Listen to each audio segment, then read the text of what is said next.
ఓ మీరా గౌరవనీయులైన ఎంపీ గారు నడి రోడ్డు మీద ఎలా సమావేశాలు పెట్టారో చూసావా? అవును సార్.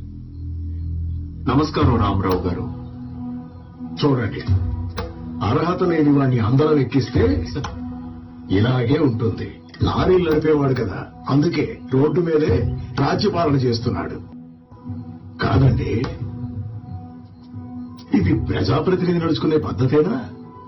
ఇంతమందిని పోగేసి రోడ్డు మొత్తం బ్లాక్ చేసేస్తే వచ్చిపోయే వాళ్ళకి ఇబ్బంది అవుతుందన్న ఇంగిత జ్ఞానం లేదా? ఏమనుకుంటున్నారు సార్? మీ ఇష్టం వచ్చినట్టు మాట్లాడుతున్నారు.